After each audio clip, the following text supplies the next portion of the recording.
बिस्मिल्लाहिर्रहमानिर्रहीम। बहुत शुक्रिया जनाब स्पीकर। जनाब स्पीकर, आपकी तवज्जो भी चाहूँगा और आपका शुक्रिया भी अदा करूँगा कि यहाँ पे इस हाउस में रब्बुल इज़्ज़त के बाद अल्हम्दुलिल्लाह मेरे महबूब कायद वज़ीर आज़म इमरान खान साहब ने मुझ नाचीज़ को यहाँ पे बैसियत आपके ज़रिए अपने अपोजिशन बेंचेस के ज़रिए यहाँ पे नॉमिनेट किया as the leader of the opposition. जनाब स्पीकर, यहाँ पे हमारे जो MWM के साथी हैं, सुन्नी इत्तेहाद के हैं और अलामा साहब हो गए या फिर साहिबजादा हामिद साहब हो गए, इन सारों का मैं शुक्रिया अदा करता हूँ। मैं अपने पार्टी के चेयरमैन का, बैरिस्टर गौहर साहब का, अपने जितने मेरे यहाँ पे इन बेंचेस पे साथी मौजूद हैं, जनाब जगज़ई साहब का, सारों का मैं मशकूर हूँ। और अपनी हरीपुर की आवाम का NA-18 जिन्होंने यहाँ पे मुझे तकरीबन 1,93,000 वोट पोल करा के और तकरीबन 82-83 हज़ार की लीड दिलवा के यहाँ पे कौमी असम्बली में पहुँचाया। जनाब स्पीकर, हम लोग यहाँ पे जो पाकिस्तान तहरीक इंसाफ या सुन्नी इत्तेहाद काउंसिल के मेंबर्स हैं, हमें वोट वज़ीर आज़म इमरान खान साहब का पड़ा है और ये क्रिस्टल क्लियर होना चाहिए। और वज़ीर आज़म इमरान खान साहब के बयानिया का वोट पड़ा है, हकीकी आज़ादी का वोट पड़ा है, आइन और कानून की बालादस्ती के लिए वोट पड़ा है। और ये वो नैरेटिव है जो आज पूरे पाकिस्तान में बच्चे बच्चे के जहन में, ख़वातीन और मर्दों के दिल की आवाज़ है और इंशाअल्लाह ताला इसको हम लोग अपने मंतकी अंजाम तक ज़रूर पहुंचाएंगे। जनाब स्पीकर, यहाँ पे इस हाउस की बदौलत यहाँ पे प्रेसिडेंशियल जो एड्रेस हुआ था उसके ऊपर आज डिबेट का सिलसिला बैसियत leader of the opposition kick off मैं कर रहा हूँ। ये किताबचा हमें डिस्ट्रीब्यूट हुआ था जिस दिन आसिफ अली जरदारी साहब ने यहाँ पे तकरीर की। इसका मैंने पूरा मुताला किया और उसके बाद जनाब स्पीकर मैंने जनाब आसिफ जरदारी की जो साबका स्पीचेस हैं उनका भी मुताला किया। ये 2008 की, 2009 की, 2010 की और बाकी सारी 2011 की, जब तक उनका टेन्योर खत्म नहीं हुआ। अभी अलमिया ये जनाब स्पीकर कि ये स्पीचेस जो पहले थी 2008 से और जो 2012-13 तक और जो अभी स्पीच लिखी गई और पढ़ी गई यहाँ पे, आसिफ जरदारी यहाँ पे आके इन्होंने ये स्पीच यहाँ पे पढ़ी, इनमें कोई ज्यादा फर्क नहीं था, ज्यादा कट एंड पेस्ट जॉब था। यहां पे जो कट एंड पेस्ट जॉब हुआ था, लिहाजा इनको जरा खामोशी, इनको जनाब स्पीकर मैं गुजारिश करूंगा यहां पे जरा ये गवर्नमेंट बेंचेस पे आवाज जरा टोन डाउन कर लें या गैलरीज में तो बेहतर होगा, अच्छी बात होगी। ऑर्डर इन द हाउस से करा दें। ये राना तनवीर साहब काइंडली वो वहां से एको होती है आवाज जहां पे आप तशरीफ रखते हैं, जरा सा इधर होके बैठ जाइए जी। थैंक यू,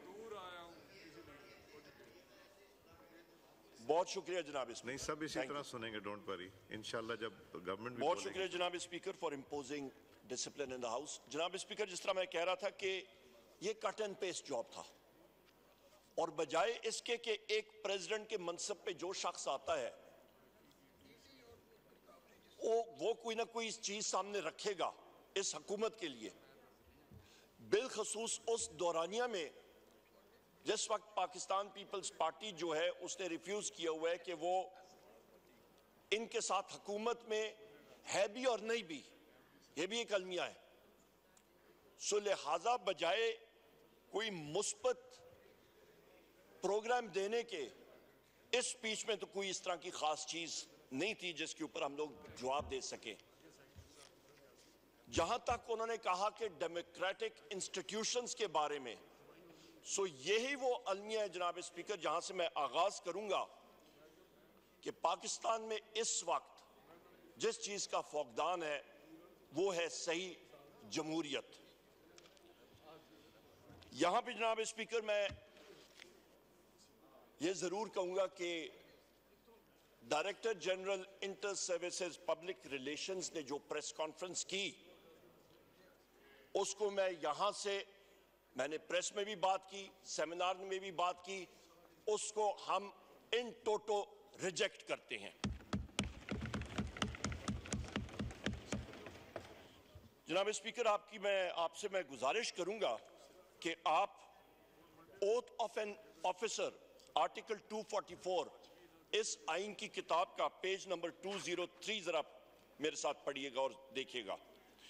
ये वो ओथ है जो कि हर एक कमीशन ऑफिसर नेवी का, एयरफोर्स का और पाक फौज का जिस वक्त वो कमीशन हासिल कर रहा होता है उनको ये लेना पड़ता है। और एकेडमी जूनियर अंडर ऑफिसर उसने झंडा पकड़ा होता है और वहां पे ये ओथ पढ़ा जाता है। मैं पढ़ के आपको सुना देता हूं। I do solemnly swear that I will bear the faith and allegiance to Pakistan and uphold the Constitution of the Islamic Republic of Pakistan, which embodies the will of the people, that I will not engage myself in any political activities whatsoever, and that I will honestly and faithfully serve Pakistan in the Pakistan Army, Navy or Air Force as required by and under the law. May Allah Almighty help and guide me. Ameen. ये वो oath है जो DGISPR ने press conference की जनाब speaker, वो एक political press conference थी। और यहां पे ये अंग्रेजी में जिसको कनंड्रम कहते हैं, एक अलमिया आ जाता है। ये एक चीज प्रूव करता है कि उनके बयानिए में ही बाइपोलर डिसऑर्डर है। उनका बयानिया खुद ही कंफ्यूजन का शिकार है और वो इंटरफियर कर रहे हैं पॉलिटिकल रेल्म में जो सिर्फ और सिर्फ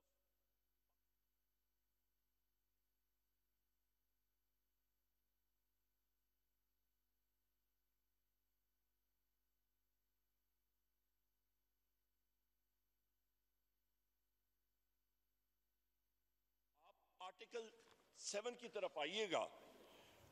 definition of a state, page 7,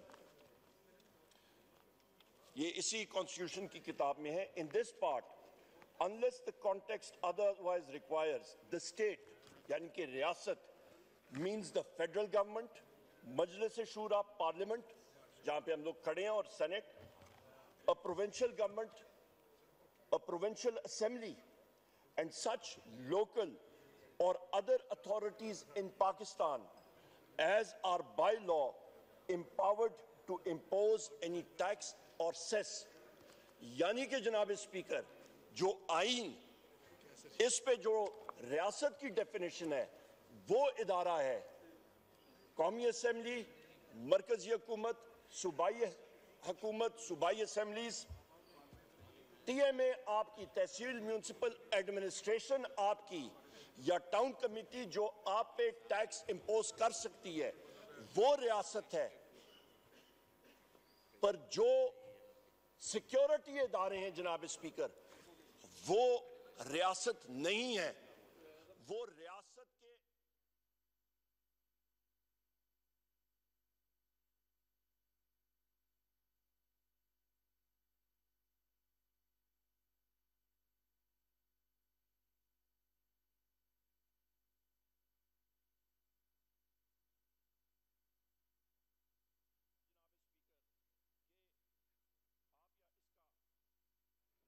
करें कि हाकमियत जो है वो रब्बुल इज्जत की है और उसके बाद पाकिस्तान की अवाम की। लिहाजा जनाब स्पीकर, जो सिक्योरिटी इदारे हैं वो पॉलिटिक्स में इंडल्ज नहीं कर सकते एज पर दिस कॉन्स्टिट्यूशन, और उनकी ये प्रेस कॉन्फ्रेंस होनी ही नहीं चाहिए थी।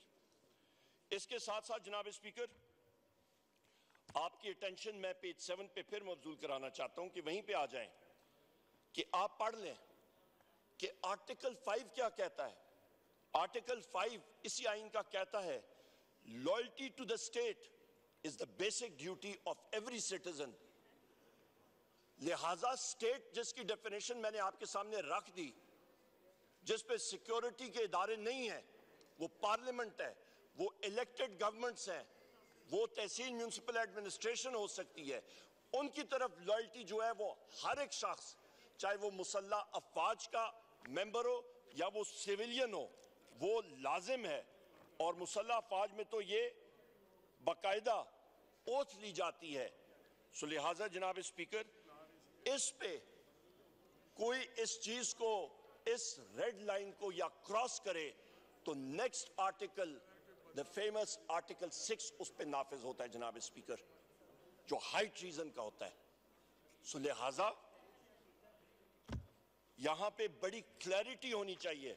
और आर्टिकल 6 भी आप यहां पढ़ लें, any person who abrogates or subverts or suspends or holds in abeyance or attempts or conspires or abrogate or subvert or suspend or hold in abeyance the Constitution by use of force or show of force or by any other unconstitutional means shall be guilty of high treason। आइन वाज़े है जनाब speaker, constitutional limits सारे इदारों की, चाहे वो judiciary हो, चाहे वो आपकी गवर्नमेंट हो, चाहे जो इदारा हो, उसकी लिमिट्स क्लियरली डिफाइंड है। और इस फ्लोर ऑफ द हाउस से मैं यही कहूंगा कि हर एक इदारा पाकिस्तान की बका के लिए, पाकिस्तान की सालमियत के लिए अपनी लिमिट्स के अंदर काम करे तो पाकिस्तान इंशाअल्लाह ताला तरक्की करेगा। जनाब स्पीकर, यहां पे मैं इस बात पे भी आऊंगा कि आप जिस वक्त बात करते हैं आइन की और फ्रीडम ऑफ स्पीच की, तो आइन का आर्टिकल 19 भी पढ़ लें। यहां पे क्लियर कट लिखा हुआ है फ्रीडम ऑफ स्पीच, जो पाकिस्तान में आजकल जनाब स्पीकर बहुत शॉर्ट सप्लाई में है। यहां पे फ्रीडम ऑफ स्पीच नामी कोई चीज कम होती जा रही है। ट्विटर या एक्स, उसको सस्पेंड किया गया है। हमारे ये मीडिया के हजरात ऊपर देखें, ये बात नहीं कर सकते हैं। इंटेलिजेंस एजेंसीज का रोजाना इनको इंस्ट्रक्शंस आ रही होती हैं, और मुझे पूरा यकीन है जो इस वक्त मैं ये स्पीच कर रहा हूं, यहां पे ये स्पीच वहां पे या उस पे ब्रेक्स आ रही होंगी या कमर्शियल ब्रेक्स में जा रही होंगी या टेलीकास्ट ही नहीं हो रही होगी। ये हमें मालूम है, क्योंकि पाकिस्तान में इस वक्त, मैं पहले भी कहता हूं, आप लाइव जा रहे हैं जनाब स्पीकर, यहाँ पे तो हो रहा है पर वहां पे मुश्किल होता है, यहाँ पे ये नहीं होता। आर्टिकल 19 जरा पूरा पढ़िएगा। यहाँ पे जनाब स्पीकर, यहाँ पे ये चीजें जो है ये बिल्कुल ये कट के आती है। हमने देखा हुआ है, जिस वक्त पहले भी डेप्यूटी स्पीकर साहब प्रिजाइड कर रहे थे जी, जिस वक्त आप उस वक्त प्रिजाइड नहीं कर रहे थे, वहां पे भी हमने यही चीज उठाई थी। जनाब स्पीकर, यहां पे हमने हमेशा से ये डिमांड किया है कि आपने, पीटीआई ने टाइम एंड अगेन बात की है कि 9 मई के हवाले से एक इंडिपेंडेंट जुडिशल कमीशन बनना चाहिए और जिसको एक्सेस होनी चाहिए तमाम सीसीटीवी फुटेजेस की, और ये जो है ट्रूथ मस्ट प्रिवेल जनाब।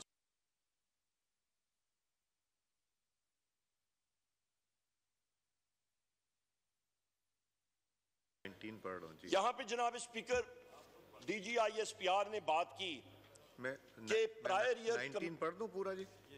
जी मेरे पास है जनाब स्पीकर, आप पढ़ दीजिए। मैं पढ़ के आपको सुना देता हूं जी। Freedom of speech, every citizen shall have the right of freedom of speech and expression, and there shall be freedom of the press subject to any reasonable restriction। मुझे मालूम है आप जिस बात पे बात कर रहे हैं, imposed by law in the interest of the glory of Islam or the integrity, security or defense of Pakistan or any part thereof, friendly relations with foreign states, public order, decency, morality, or in relation to contempt of court, commission of incitement to any offense। इस पे से कोई ऐसी चीज नहीं है जनाब speaker जो इस स्पीच में हो या पाकिस्तान तहरीक इंसाफ ने की हो। नंबर 1। नंबर 2 जनाब स्पीकर, आपको मैं क्लियर कट ये बता दूं कि यहां पे जब DGISPR ने कहा कि प्रायर ईयर्स की कमीशंस होने चाहिए, तो बहुत अच्छी बात है जनाब स्पीकर। लोग ये इस हाउस के जरिए ये डिमांड करते हैं कि fail for Hamoodur Rahman commission report भी पब्लिक होनी चाहिए, उसके साथ ओजड़ी कैंप इंक्वायरी रिपोर्ट भी सामने आनी चाहिए, उसके साथ जनाब स्पीकर एबटाबाद कमीशन रिपोर्ट भी सामने आनी चाहिए, उसके साथ साथ आर्मी पब्लिक स्कूल इंक्वायरी और कमीशन रिपोर्ट भी सामने आनी चाहिए, और मुल्क और कौम के सामने ये तारीखी जो रिपोर्ट्स और कमीशन है ये जरूर सामने आनी चाहिए। जनाब स्पीकर, यहां पे ये भी मैं कहता चलूं कि रूल ऑफ लॉ के जिस वक्त हम लोग बात करते हैं तो इस्लामाबाद हाई कोर्ट के 6 फाजिल जज हजरात ने एक लेटर लिखा चीफ जस्टिस ऑफ पाकिस्तान काजी फैज ईसा साहब को और सुप्रीम जुडिशल काउंसिल को, और उन्होंने अपने खत में जिस चीज को हाईलाइट किया, जिस पे रोशनी डाली, वो थी कि उनके काम पे और उनसे नीचे उनकी जो सबसर्विएंट या लोअर जुडिशरी है उनके काम पे इंटेलिजेंस एजेंसीज का, और उन्होंने नेम किया, उन्होंने जो नाम लिया ये ना आपने ना मैंने या इस हाउस के किसी मेंबर ने नहीं किया, ये उन जज हजरात ने बाय नेम किया, क्योंकि वो अंडर प्रेशर आए थे और उन्होंने कहा था कि उनके काम पे इंटर सर्विसेज इंटेलिजेंस यानी कि ISI मुदाखलत।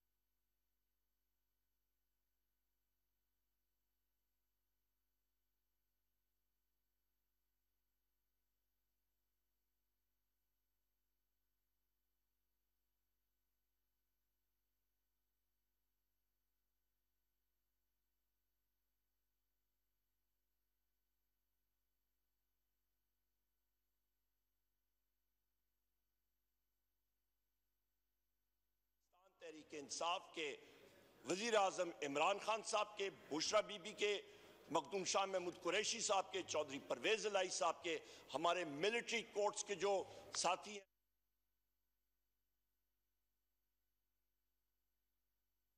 हमारे मर्द हजरात पाबंद सलासल हैं, उनके केसेस में जनाब स्पीकर ये सारी की सारी मुदाखलत हो रही थी, और ये उन्होंने ऑन रिकॉर्ड लाया। इसके साथ साथ जनाब स्पीकर ये पॉइंट बड़ा अहम है समझना कि जब एक मुल्क में रूल ऑफ लॉ नहीं होता तो ये आप देख लें, इंटरनेशनल फाइनेंस की किसी भी टेक्स्ट बुक में आप कोई कोर्स इंटरनेशनल फाइनेंस का उठा के देखें, इंटरनेशनल लॉ का पहले चैप्टर का पहला सेंटेंस ही यहां पे होता है कि जिस मुल्क में रूल ऑफ लॉ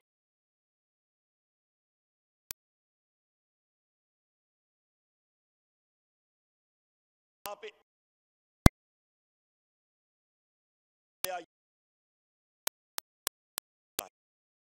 वो आज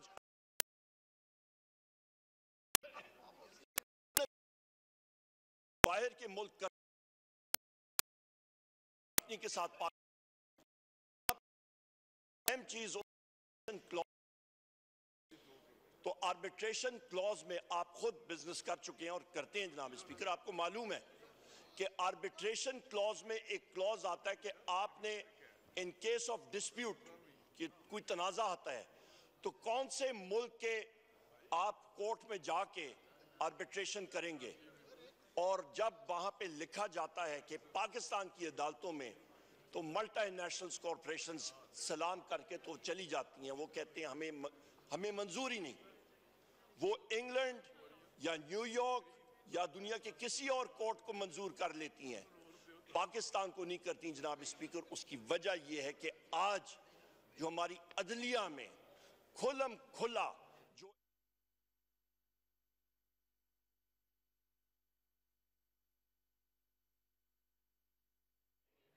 कि इस मुदाखलत में कल को जब मुदाखलत होगी उनका सरमाया जो है वो गैर महफूज हो जाएगा।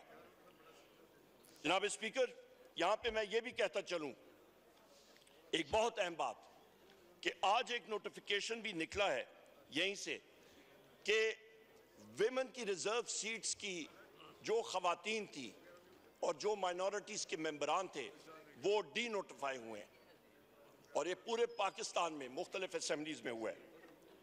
यहाँ पे मैं कहता चलूँ जनाब स्पीकर, मेरे दाईं तरफ यहाँ पे हमारे पार्टी के चेयरमैन बैरिस्टर गौर साहब मौजूद हैं, और मैं खुद, हम लोग इस फ्लोर ऑफ द हाउस से और हमारे सारे मेंबरान, हम लोग एजिटेट करते रहे डे वन से। जिस दिन से हमने यहाँ पे ओथ उठाया, ओथ टेकिंग के वक्त भी हमने बात की कि हाउस इनकम्प्लीट है, जो आप बुलडोजर इस्तेमाल करके, हुकूमत बुलडोजर इस्तेमाल करके, इलेक्शन कमीशन ने गैर आईनी तौर पे उन खवातीन और माइनॉरिटीज के मेंबरान को नोटिफाई करके यहाँ पे बहसियत घुसपैठिया या फिर स्ट्रेंजर ऑफ द हाउस लाए, उसके जरिए न वजीर आजम का इलेक्शन वैलिड है, with all due respect speaker साहब, आपका हम लोग एहतराम करते हैं, न स्पीकर का इलेक्शन जो है वो वैलिड है, और ना ही डेप्यूटी स्पीकर का इलेक्शन वैलिड है, और ना ही प्रेसिडेंट ऑफ पाकिस्तान का इलेक्शन वैलिड है।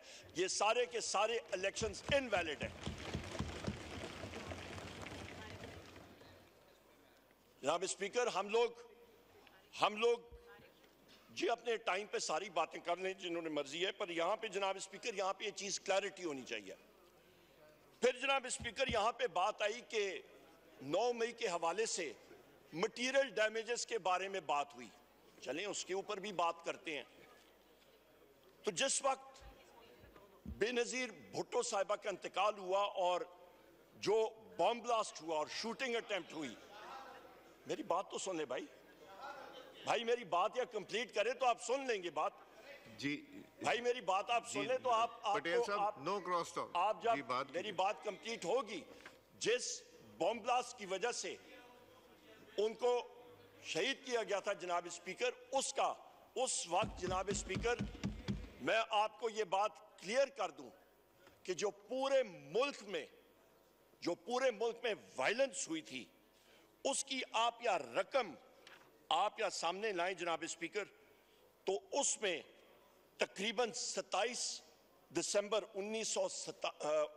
ये आपका 2007 को ये तकरीबन कॉस्ट बनती है जनाब स्पीकर $2 अरब, $2 बिलियन, और उस वक्त के एक्सचेंज रेट के हवाले से ये कॉस्ट तकरीबन बन जाती है 165 से 170 अरब रुपया।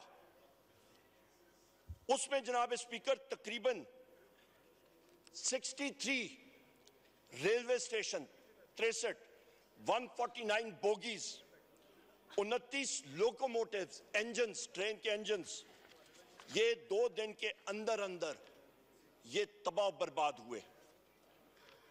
और जनाब स्पीकर, कराची की या मैं बात करूं सिर्फ कराची की, तो जनाब स्पीकर, कराची में $1 अरब का उन 4-5 दिनों में नुकसान हुआ था कराची के शहर में, और उस वक्त का एक्सचेंज रेट आप लगाएं तो ये तकरीबन 80 से 90 अरब रुपए सिर्फ कराची की हम लोग बात कर रहे हैं। और ये टोटल जो कॉस्ट आती है, ये आपके जीडीपी का 8% हिस्सा बनती है। जनाब स्पीकर, मैं इस हाउस से और आपसे पूछना चाहता हूं, कितने लोग अरेस्ट हुए, कितनी इंक्वायरीज बनी, कितने लोगों को जेल में डाला गया, कितने लोगों को सजाएं हुई, कौन सी जुडिशियल इंक्वायरी बनी, कोई चीज हुई? $2 अरब, 160-170 अरब रुपए का नुकसान हुआ, पर कोई उसके ऊपर एक्शन नहीं हुआ। और फिर इल्जाम हम पे लगता है। यहां पे तो जनाब स्पीकर, इस पे भी मैं आता हूं, पेरिस में जहां पे जमहूरियत, वहां पे कहते हैं हम लोग जमहूरी मुल्क है, वहां पे 8 जुलाई 2023 को वहां पे राइट्स हुए, दंगा फसाद हुआ। फ्रेंच बिजनेसेस का ये फिगर मैं आपको दे रहा हूं, $1.1 अरब जो है फ्रांस में ये नुकसान हुआ। जनाब स्पीकर, ये फैक्ट्स मैं आपके सामने रख रहा हूं। यहां पे तो जनाब स्पीकर, मैं यहां पे क्लियर कट कर दूं कि 9 मई एक बहाना था, वजीर आजम इमरान खान निशाना था।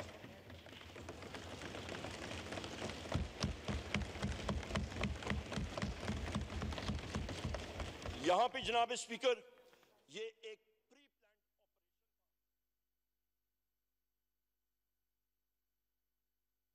के खिलाफ तशद्दुद किया गया, जिसके खिलाफ ये सारा ऑपरेशन किया गया। विक्टिम्स हम लोग हैं।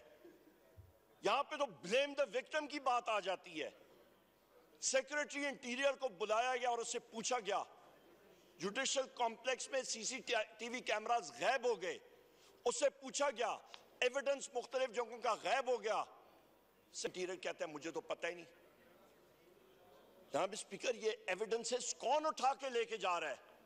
सेपरेशन ऑफ एविडेंस, जो आपका सबूत गायब करना, ये तो कानून की खिलाफ वर्जी है और जुर्म है, और ये पीपीसी के तहत ऑब्स्ट्रक्शन ऑफ जस्टिस है, और इसके खिलाफ उन अशखास के ऊपर ट्रायल होता है और वो जेल में जाते हैं। यहां पे मैं ये भी कहता चलूं जनाब स्पीकर, ब्लैक डेज के बारे में बात आती है।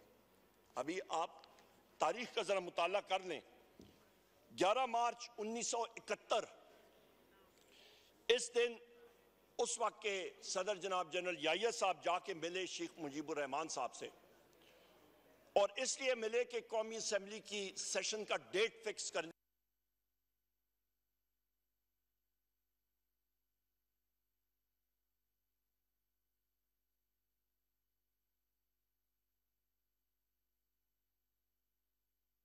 Rest is history.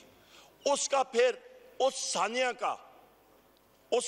का फिर जो एंड रिजल्ट है वो 16 दिसंबर 1971 का है, जिस वक्त मुल्क 2 लाख हुआ, ईस्ट पाकिस्तान हमसे अलहदा हुआ। जो आपका जनाब स्पीकर जो ब्लैक डे है, तो ब्लैक डेज मुल्क की तारीख में ये ब्लैक डेज हैं। यहां पे जनाब स्पीकर मैं यहां पे यह भी वाजे कर दूं कि वो फैसला जनरल याहिया साहब के वाहिद उसका था, इसमें पाकिस्तान आर्मी इन्वॉल्व नहीं थी, फर्दे वाहिद का डिसीजन था। और इसी तरह लंदन प्लान में पाकिस्तान आर्मी मुलवस नहीं थी, एक फर्दे वाहिद का डिसीजन था। जनाब स्पीकर, बारहा बार मेरे वजीर आजम इमरान खान साहब ने एक बात कही है, और हम सब ये बात डिमांड करते हैं कि कमिश्नर रावलपिंडी जनाब लियाकत चट्टा जो हैं वो सीन से किधर गायब हो गए? उन्होंने तो सनसनीखेज इंकशाफात किए 8 फरवरी 2024 के इलेक्शन के हवाले से। उन्होंने क्लियर कट बताया कौम को कि किस तरह रात को दिन में और दिन को रात में तब्दील किया गया। आपका फॉर्म 47 के जरिए 70 और 80 हजार की लीड्स के लोगों को 24 घंटे के अंदर अंदर तब्दील किया गया, स्टफिंग्स की गई, टेक्निकली उनको उड़ाया गया। जनाब स्पीकर, अंग्रेजी में कहते हैं this is indeed a shameful act. इसकी तारीख में इस तरह की मिसाल नहीं मिलती। और उसके बाद उन्हीं कमिश्नर रावलपिंडी लियाकत चट्टा को गायब किया जाता है। 4-5 दिन वो कहीं पे चिल्ला काटते हैं, हिमालय या हिंदू कुश की पहाड़ियों की चोटी पे, शायद केटू की चोटी में गए होंगे, सर्दियों का मौसम था। 4 दिन केटू की चोटी पे वो या नंगा पर्वत की चोटी पे वो चिल्ला काट के जिस वक्त वापस आए तो माशाल्लाह उनका सॉफ्टवेयर अपडेट हो चुका था। ये एक अलमिया है जनाब स्पीकर, जो हमारी तारीख का एक बहुत बड़ा स्याह बाब है। जनाब स्पीकर, रावलपिंडी कमिश्नर लियाकत चट्टा को फिलफोर एक कमीशन के सामने बुलाया जाए।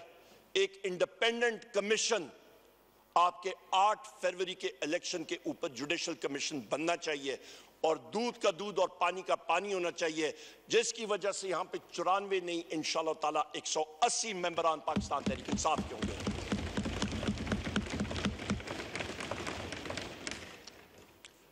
जनाब स्पीकर, मेरे कायद जनाब इमरान खान साहब ने इंस्ट्रक्शंस दिए हैं पार्टी को।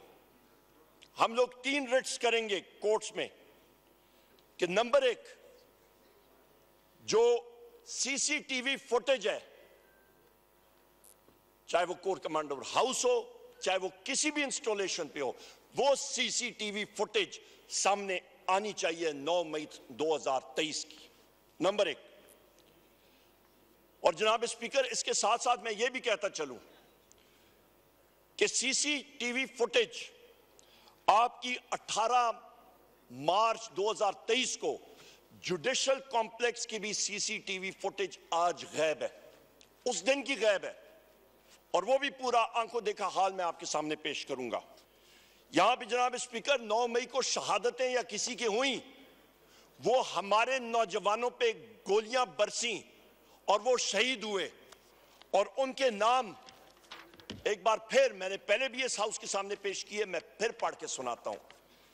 यहां पे मिर्जा नादिर शहजाद, बिलावल शिनवारी, सैफुल्ला, मोहम्मद राशिद, अब्दुल्ला वजीर, जाहिदुल्ला, रिजवान अहमद, जावेद अकाखेल, सिकंदर, अबरार अहमद, उमर अजीज, अब्दुल कदीर, इब्राहिम, जावेद गुल, जाकिर, ये वो 15 नौजवान हैं जनाब स्पीकर जो इस दुनिया में नहीं रहे। ये वो 15 नौजवान हैं जिनका घर जो है वो उजड़ गया है। मेरे यहां पे फाजिल दोस्त जुनेद अकबर खान साहब बैठे हुए हैं, इनकी हलकों में मलकंड के एरियाज में वहां पे पैराप्लीजिक लोग मौजूद हैं जिनकी रीढ़ की हड्डी में गोली लगी जनाब स्पीकर, आज वो चल फिर नहीं सकते। मेरी खुद उनसे बात हुई थी। ये वो औलनाक वाक़े हैं जिनका हम लोग जिक्र कर रहे हैं। तो लिहाजा जनाब स्पीकर, हम लोग फिर बात करते हैं कि ब्लेम द विक्टिम, जिस पे तशद्दुद किया गया उसी को आप कसूरवार ठहरा रहे हैं। ये कौन सी दुनिया का हिसाब है? ये कौन सा इंसाफ है? जनाब स्पीकर, मैं यहां पे इस हाउस की तवज्जो एक बड़े अहम फैक्ट पे भी लाना चाहता हूं कि केयर टेकर वजीर आजम जनाब काकड़ साहब, उन्होंने फॉर्म 47 के बारे में और 8 फरवरी के इलेक्शन के बारे में, इसी हाउस के मेंबर हैं अनीफ अब्बासी साहब, उनके साथ उनकी कोई मुकालमा चल रहा था। वहां पे उन्होंने कहा वीट स्कैंडल के हवाले से, वहां पे भी गंदम का जो स्कैंडल बना हुआ है, स्कैम बना हुआ है, उसके ऊपर भी रोशनी डालूंगा। तो उस मुकालमे में उन्होंने कहा केयर टेकर वजीर आजम, जिनके सामने सारी चीजें मौजूद थी, जो बरसर इख्तिदार थे 8 फरवरी को, उन्होंने कहा मुझे मजबूर ना करें या मेरा नाम आप मुलव्वस करेंगे, यानी कि उनका अपना नाम मुस्लिम लीग नून वाले वीट स्कैंडल या स्कैम में, उन्होंने कहा फिर मैं मुस्लिम लीग नून का फॉर्म 47 का कट्टा चट्टा जो है वो छोड़ सामने ले आऊंगा पूरी दुनिया के। सो ये वो हकायक है जब खुद एक केयर टेकर प्राइम मिनिस्टर की जबान से ये चीज आती है, और ये कोई छुपी ढकी चीज नहीं है, ये सामने है। इसके साथ साथ जनाब स्पीकर, ये जितने वाकयात हैं, मैं फिर रिपीट करता हूं, चाहे वो वोट ऑफ नो कॉन्फिडेंस हो, चाहे वो ये अटैक्स हो वजीर आजम इमरान खान साहब पे, कातिलाना अटैक्स हो, ये सब के सब लंदन प्लान का हिस्सा थे जनाब स्पीकर। जनाब स्पीकर, मैं यहां पे फिर आपकी और हाउस की याद जरा ताजा करना चाहता हूं कि 16 मार्च 2023 जिस वक्त वजीर आजम इमरान खान साहब के घर पे एसएसपी ऑपरेशंस शहजाद बुखारी जो हैं वो वारंट लेके आते हैं, मैं भी वहां पे मौजूद था इत्तेफाक से, और जनाब जैन कुरैशी साहब के मोहतरम वालिद साहब मखदूम शाह महमूद कुरैशी साहब भी, हम लोग वजीर आजम इमरान खान साहब के ड्राइंग रूम में खड़े थे। हमें मालूम हुआ कि जनाब पुलिस वहां पे आई है।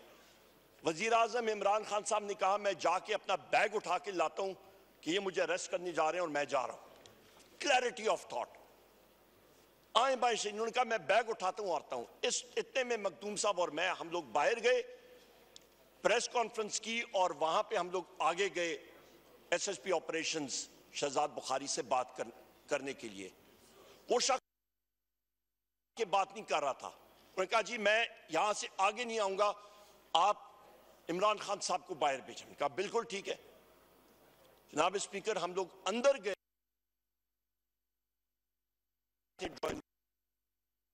टीयर गैस का सीधा उनकी लॉन में, बगैर किसी प्रोवोकेशन के, बगैर किसी वजह के, कोई बदअमनी नहीं थी। वजह यह थी जनाब स्पीकर कि वो प्लान था वजीर आजम इमरान खान साहब को अबडक्ट करने का, उनको यरगमाल बनाना या उनको वहां से किडनैप करने का। अबडक्शन प्लान था सारे का सारा।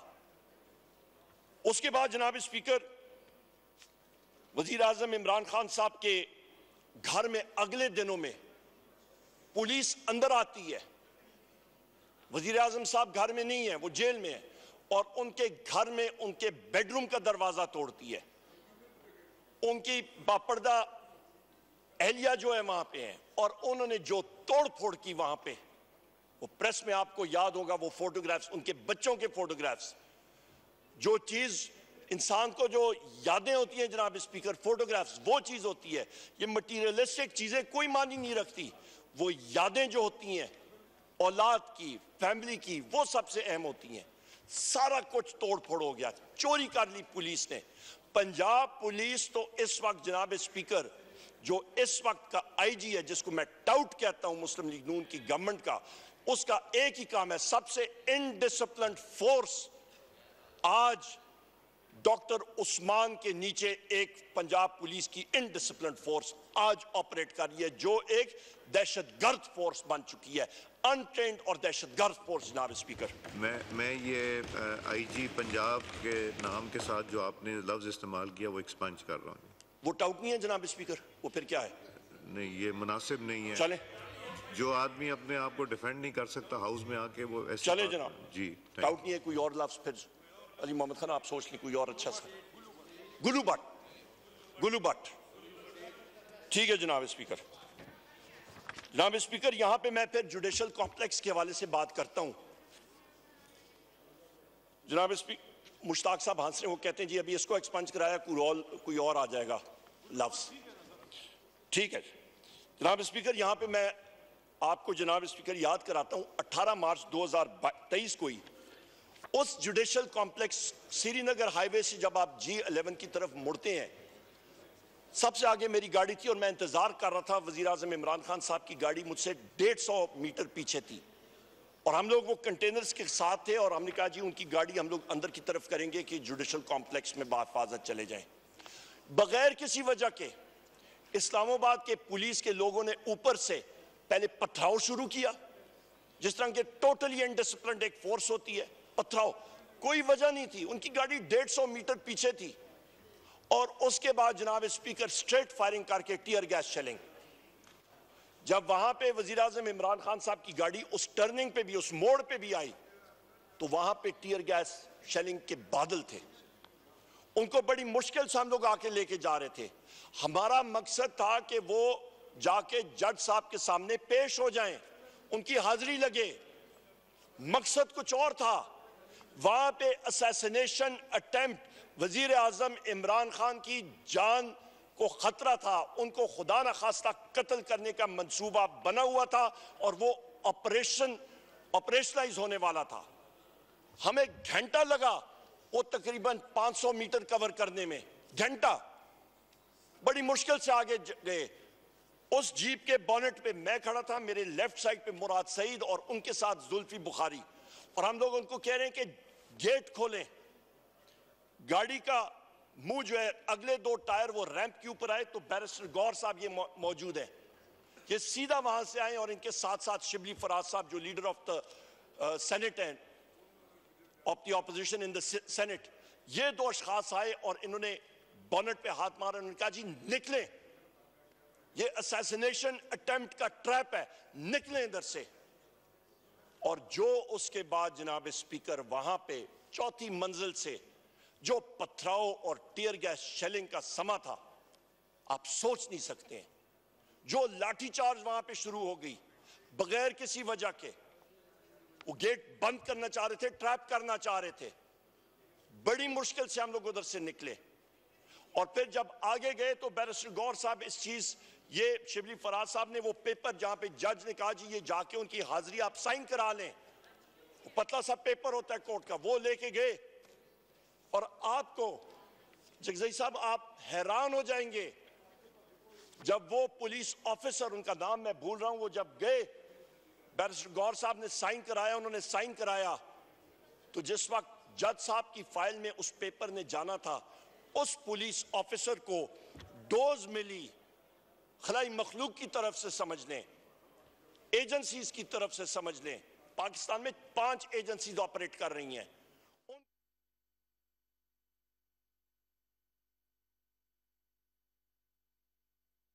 खा गया, निकल गया कागज, वो पुलिस ऑफिसर निकल गया एसएसपी। ये हालात है जनाब स्पीकर, ये फैक्ट्स आपको बता रहा हूं। इन हालात में जनाब स्पीकर, ये क्यों आपको मैं बता रहा हूं, ये रूल ऑफ लॉ जिस मुल्क में नहीं होगा तो कहां पे डेमोक्रेसी। इसमें यहां पे सदर जरदारी साहब कहते हैं जी रूल ऑफ लॉ डेमोक्रेसी, कौन सी रूल ऑफ लॉ, कौन सी जमहूरियत जहां पे पुलिस ऑफिसर खुद एविडेंस डिस्ट्रॉय कर रहे हैं और निगल रहे हैं और खा रहे हैं और सीसीटीवी कैमरा फुटेजेस उड़ रहे हैं, और एक साबिक वजीर आजम के घर में जाके वहां पे वो चोरी कर रहे हैं। यहां पे शाहराम खान मौजूद होंगे, शाहराम खान के चचा के घर में वो अंदर जाके उन्होंने 6 घंटे बैठ के, उन्होंने वो हज पे गए हुए थे पिछले साल, कटर्स के साथ उन्होंने जनाब स्पीकर सेफ तोड़ा, उन्होंने सेफ से चीजें निकाली और गायब हो गए, और उन पुलिस ऑफिसर्स के खिलाफ FIR लॉन्च है। ये हालात है जनाब स्पीकर। उनको मैं क्या, उनको फिर मैं डाकू नहीं कहूंगा, उनको मैं क्या, उनको मैं कहूंगा गुलूबाट 2 जनाब स्पीकर। ये इसके बाद जनाब स्पीकर मैं आपका एक बड़ी इंटरेस्टिंग चीज के बारे में बात करना चाह रहा हूं। सेटी, SETI, ये सर एक्रोनिमिक है, search for extra terrestrial intelligence. America में, यूरोपियन यूनियन में, जापान में अरबों डॉलर जो हैं वो खर्च हुए हैं। ये आप जरा इसको चेक कर लें जनाब स्पीकर, अपने इस पे नेट पे अभी मंगवा लें। सेटी, अरबों डॉलर खर्च हो रहे हैं कि कोई खला में, कोई कायनात में कोई खलाई मखलूक है या नहीं है। यहां पे तो जनाब स्पीकर हम PTI वाले हर रोज हमारा वास्ता खलाई मखलूक से,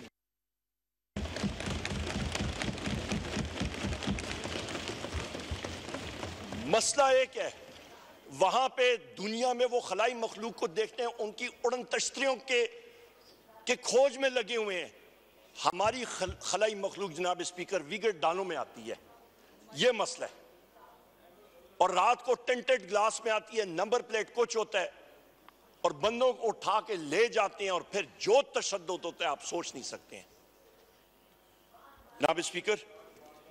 यही वो एक्शंस हैं जिसके ऊपर हमारे इन बहादुर जज हजरात ने लिख के, इस्लामाबाद के जज हजरात ने, 6 जजेस ने लिख के सुप्रीम जुडिशल काउंसिल को भेजा है, और जुडिशरी खड़ी हो गई है, और हम उनको सलाम पेश करते हैं उनकी बहादुरी को जनाब स्पीकर।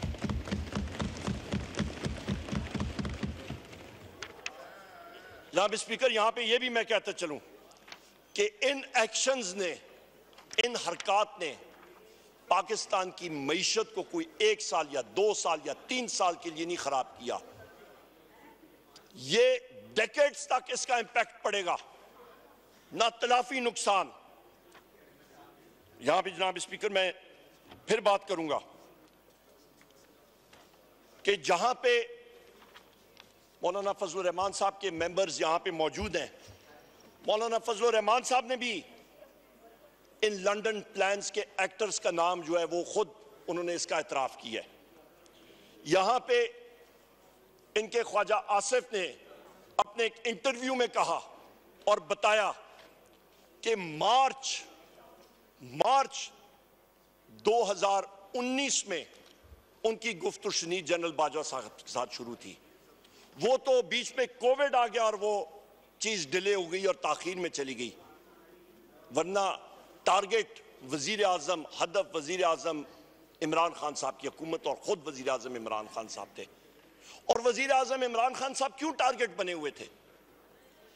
क्योंकि वो एक खुददार शख्स है, वो एक गैरतमंद शख्स है। वजीर आजम इमरान खान या बात करता है तो ला इलाहा इल्लल्लाहु मोहम्मद रसूलुल्लाह की बात करता है।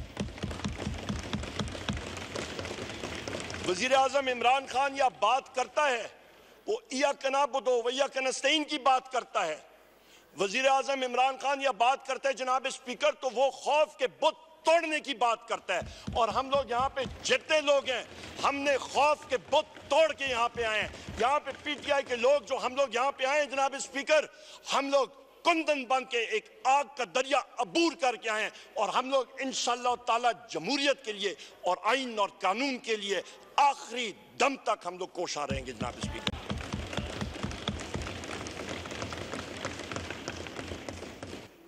जनाब स्पीकर, ये सारे जो मैंने आपको बताई हैं चीजें, इस पे ये मैं कह दूं कि जो इस वक्त की मरकजी फेडरल हुकूमत है और सूबे में मरियम नवाज की सूबाई हुकूमत है, चाहे वो शहबाज शरीफ की हुकूमत हो या मरियम नवाज की हुकूमत हो, दोनों हुकूमतें फॉर्म 47 की दीमक ज़दा बेसाखियों पे खड़ी हैं, एक रेत के टीले पे खड़ी हैं। इनका कोई लीगल फ्रेमवर्क में इनकी हैसियत ही नहीं है और ये फैशिस्ट रिजीम्स हैं दोनों की दोनों। जनाब स्पीकर, जो यहां पे हमारे साथी हैं,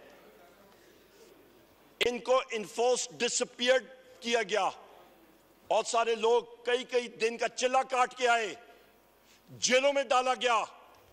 ये मेरा भाई अली मोहम्मद खान, शहरियार अफरीदी, शंदाना गुलजार साहिबा और कितने मेरे यहां पे साथी हैं, मैं फेरिस्त नाम लेना शुरू करूं। जनाब स्पीकर, ये आग का दरिया अबूर करके जेलों से निकल के आए। हम सब के सब कोई किधर दर बदर फिर रहा। जनाब स्पीकर, यहां पे मैं आपको बताऊं कि तकरीबन एक हमारे सीनियर पार्लियामेंटेरियन थे, रात को 12:30 बजे मुझे कॉल आती है और दूसरे एंड पे उस पार्लियामेंटेरियन के फोन पे जनाब स्पीकर उनके घर में खलाई मखलूक वाले पहुंचे हुए थे, पंजाब पुलिस वाले पहुंचे हुए थे। उसके 26-27 साल बेटे को वो मार रहे, धड़ाधड़ मार रहे, उसकी चीखें थी। उस सीनियर शख्स के उनकी वाइफ, उनकी एहलिया, उनकी बहू, वो कह रहे हैं बाबा खुदा का वास्ता है जो ये चाहते हैं कर दें। और वो कहते हैं उमर भाई मैं क्या करूं, मेरे बेटे की जिंदगी का मसला है। और फिर वो प्रेस कॉन्फ्रेंस और क्लिप। जनाब स्पीकर, ये कौन से रूल ऑफ लॉ की हम लोग बात कर रहे हैं? यहां पे ये वोट को इज्जत, इनको तो वोट को इज्जत देने, वो तो एक नारा था, एक ऐसे ही उन्होंने चुंगे में लगा दिया अली मोहम्मद खान। यहां पे जनाब स्पीकर, ये चीजें, ये हकायक जो हैं, ये पाकिस्तानी कौम को, पाकिस्तान के नौजवानों को कोई एक दहाई नहीं, 2 दहाई नहीं, ये 40-50 साल तक लोग ये चीजें याद रखेंगे। रेहाना डार साहिबा के साथ जो कुछ हुआ जनाब स्पीकर, उनको बालों से निचोड़ के घसीटा गया, उनके घर को तोड़ा गया, उनको घसीट के उनकी फैमिली को बाहर फेंक दिया गया, ताले लगा दिए गए। उस्मान डार के साथ क्या हुआ, उमर डार के साथ क्या हुआ, मैं कितने कितने नाम दूं। ये दिल खून के आंसू रो रहा है जनाब स्पीकर। हमारी तो एक दास्तान है जनाब स्पीकर। बिल्कुल, इबाद फारूक साहब का छोटा बेटा फौत हो गया जनाब स्पीकर। वो ये रंजिश बर्दाश्त नहीं कर सका, बेटे के जनाजे के लिए पीछे सिक्योरिटी वाले लोग खड़े थे, बेटे का जनाजा भी वो बेचारा नहीं पढ़ सका। ये हालात थे जनाब स्पीकर। जनाब स्पीकर, जिले शाह हमारा शहीद, उस बेचारे को एक मासूम रूह, उसके साथ बेदर्दी के साथ तशद्दद करके उसको शहीद किया गया। ये वो हकायक हैं जनाब स्पीकर। अरशद शरीफ भाई हमारे जो हैं, बिल्कुल हमारे जितने साथी हैं जनाब स्पीकर, अरशद शरीफ भाई के साथ उनकी कमीशन रिपोर्ट, आज तक वो चीज सप्रेस्ड है।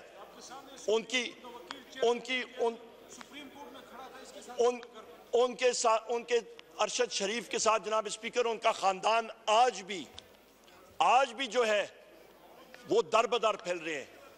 यहां पे बैरिस्टर गौहर साहब ये केस लड़ने गए हुए थे, प्लीड कर रहे थे सुप्रीम कोर्ट में। आपने खुद वो वीडियो फुटेज देखी, काजी फैज ईसा साहब के सामने ये केस प्लीड कर रहे हैं। इनको आके किसने कान में गोशा किया कि जी आपके घर पे पुलिस का अटैक हो गया। ये वहां पे गए, इनके बहनोई को जदोकोब किया गया, तोड़ फोड़ हुई, इनके बेटे को order in the house please, kindly अपनी आवाज थोड़ी सी जनाब स्पीकर हम रखें। जनाब स्पीकर, इनके साथ जो तशद्दुद किया गया, जब इनसे पूछा गया, जब ये वापस आए कि सब कुछ ठीक है और आईजी को बुलाया गया, तो आईजी ने कहा जी मिस्टेकन आइडेंटिटी, हम लोग पता नहीं किसी अब्सकॉन्डर को ढूंढ रहे थे। ये हालात है जनाब स्पीकर, शेमफुल। इसके साथ साथ जनाब स्पीकर, यहां पे मैं गिले के साथ अपने मीडिया के उन साथियों का गिला करूंगा जो कि वो मीडिया इनकाउंटर्स में मुलव्वस थे। वो लोग सामने आते थे, उनके साथ इंटरव्यू किया जाता था, वो स्टेज इनकाउंटर्स, वो स्क्रिप्ट सामने रखती थी, और उस चीज को भी हम लोग, मैं फ्लोर ऑफ द हाउस मैं कंडेम करता हूं, और मैंने क्लियरली, हमारा क्लियर स्टांस ये रहा है। जनाब स्पीकर, वजीर आजम इमरान खान साहब पे जो कातिलाना हमला हुआ, जो 4 गोलियां लगी, ये तो रब ने उनको बचाया। मेरा भाई इधर अहमद चट्टा साहब इधर मौजूद है, अंदर गए हुए मेरा ख्याल है, इनको गोली लगी, बच गए। जिस तरीके से हम लोग उनको वहां पे एक्सट्रैक्ट करके लाए थे, 3 शूटर्स थे जनाब स्पीकर। जिस शख्स ने फायरिंग की थी वो कहां पे है? वो गैब। जो वहां का एसएचओ है, वो एक यंग आदमी था, वो फौत हो गया, हार्ट अटैक हो गया। ये वो चीजें हैं जनाब स्पीकर जो कि एक मुहज़्ज़ब माशरे में इन चीजों की जगह नहीं है। जनाब स्पीकर, यहां पे मैं 9 मई के हवाले से मैं फिर एक बात करूंगा कि जिस वक्त 9 मई में इस्लामाबाद हाई कोर्ट पे वजीर आजम इमरान खान साहब आते हैं, तो उनको चलने फिरने में उनको दिक्कत आ रही थी क्योंकि उनको लेग इंजरीज थी। उनको रिक्वेस्ट की गई कि जनाब ये बायोमेट्रिक्स कराने के लिए बजाय आप उस ऑफिस में जाएं तो डायरेक्टली आप करा लें और अंदर लेके जाएं। उन्होंने कहा नहीं हो सकता, जमीन ऊपर हो जाए, आसमान नीचे आ जाए, वजीर आजम इमरान खान साहब को हम लोग डायरेक्टली नहीं कर सकते हैं। और एक दूसरी तरफ एक शख्स आते हैं जनाब स्पीकर बाहर से, मुतअद्दिद केसेस उनके खिलाफ, कन्विक्टेड अब्सकॉन्डर, और जाके उनको वीआईपी ट्रीटमेंट के साथ लैपटॉप, कंप्यूटर और वो आपका बायोमेट्रिक मशीन का अंगूठा लगाने वाली मशीन, उस जगह पे वेटिंग लाउंज पे उनका वीवीआईपी प्रोटोकॉल करके उनको रुखसत किया जाता है। ये रूल ऑफ लॉ है? क्या ये आइन और कानून की बालादस्ती है? यहां पे कौन सा इन्वेस्टर आएगा जनाब स्पीकर? वो तो कहेंगे ये तो बनाना रिपब्लिक भी नहीं है। ये बनाना रिपब्लिक में कोई कायदा कानून तो होता है, ये पता नहीं क्या हो रहा है इस मुल्क में।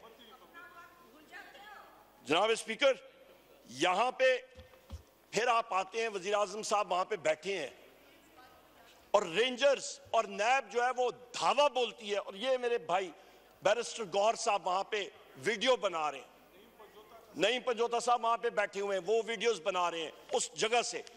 और जो ये हमारी ये शख्सियात जो हैं ये जख्मी होती हैं। तो जनाब स्पीकर, मुझे ये बताएं कि सुप्रीम कोर्ट के सामने 2 दिन बाद, ये 9 मई को ये हुआ, वजीर आजम इमरान खान साहब को इन केसेस में मुलव्वस किया जाता है। 2 दिन बाद सुप्रीम कोर्ट जो है उनको बुलाती है और उनको वहां से बरी करती है, उनको रिलीज करती है। वहां पे जो नुकसान हुआ उस प्री मेडिटेटेड प्लान का, ये जो लंदन प्लान का हिस्सा था जिस पे वोट ऑफ नो कॉन्फिडेंस से शुरू होता है और आज तक वो आपका लंदन प्लान का हिस्सा, वो कहानी वो दागदार कहानी जो है वो चल रही है, इसका जिम्मेदार कौन है जनाब स्पीकर, ये हम लोग पूछना चाह रहे हैं। और इसके ऊपर एक जुडिशल इंक्वायरी जरूर होनी चाहिए कि दूध का दूध और पानी का पानी जरूर होना चाहिए जनाब स्पीकर। हमारी आने वाली नस्लें जो हैं इन चीजों से सबक हासिल करें कि हमारे मुल्क में आइन और कानून के साथ क्या खिलवाड़ किया गया। जनाब स्पीकर, मैं यहां पे ये भी कहता चलूं कि आपके जिस दिन ये 5 अगस्त 2023 की अभी मैं बात कर रहा हूं, वजीर आजम इमरान खान साहब को अरेस्ट किया जाता है जमान पाक से। यहां पे जज दिलावर साहब जो हैं वो ऑर्डर पास करते हैं तोशा खाना केस में। और जनाब स्पीकर, पता नहीं वो मेरा ख्याल है खलाई मखलूक के वीगो डाले वाली उड़न तश्तरी में वो पुलिस फोर्स 1 घंटे के अंदर अंदर वहां पे पहुंच जाती है। कैसे पहुंच जाती है उनको, बल्कि 5 मिनट के अंदर अंदर वहां पे वो पहुंच जाती है इस्लामाबाद पुलिस। इसका मतलब है कि उनको पहले से मालूम था कि वजीर आजम इमरान खान साहब को अरेस्ट करना है और पंजाब पुलिस भी उनके साथ नहीं थी, और वहीं पे अरेस्ट करके, अगवा करके, अबडक्ट करके वजीर आजम साहब को वहां से वो लेके जाते हैं। जनाब स्पीकर, ये मुल्क में क्या हो रहा है? ये कौन सी यहां पे चीज गैर कानूनी तौर पे ये सारा खिलवाड़ हम लोग कर रहे हैं? इसका मतलब है ये सारा का सारा सिलसिला जो है ये तो एक खेल बना हुआ है। यहां पे आते हैं जनाब स्पीकर, हम लोग एसेट्स के ऊपर आ जाते हैं, तोशा खाना के ऊपर। बड़ी अच्छी बात है, जिस केस में घड़ी घड़ी की बात करते हैं, एक गिफ्ट जो कि वजीर आजम साहब को गिफ्ट हुई, उनकी अपनी मलकियत है, वो जिसको मर्जी है बेचे, आग लगाई। यहां पे तो जनाब स्पीकर हम लोग यहां देखते हैं मिस्टर नवाज शरीफ को एक मर्सिडीज कार जो है वो तोशा खाना से निकालते हैं 42 लाख रुपए की, 4.2 मिलियन जी। तमीना बीबी तशरीफ रखें, और वो उसके लिए तमीना बीबी तशरीफ रखें, और वो तमीना बीबी तशरीफ रखें, 6 लाख तमीना बीबी तशरीफ रखें, 888 रुपए। तमीना बीबी तशरीफ रखें। जनाब स्पीकर, आई एम सॉरी, ये अनइंटरप्टेड होगी। जनाब speaker, I am sorry, leader of the opposition की स्पीच अनइंटरप्टेड होगी। ये 6,36,000 ये बैठ के सुनेंगे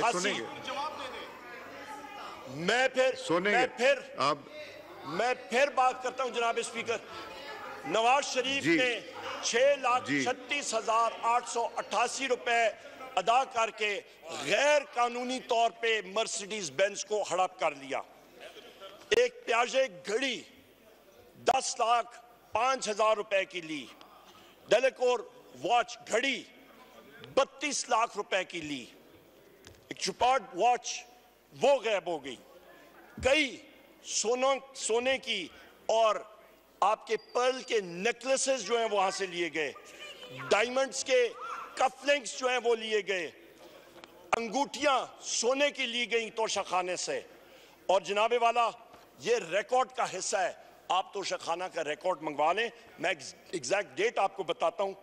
13 फरवरी 2016 को 16.25 मिलियन यानी कि 1,62,50,000 रुपए की गिफ्ट्स सिर्फ 32,88,000 रुपए दे के वो ले रहे हैं।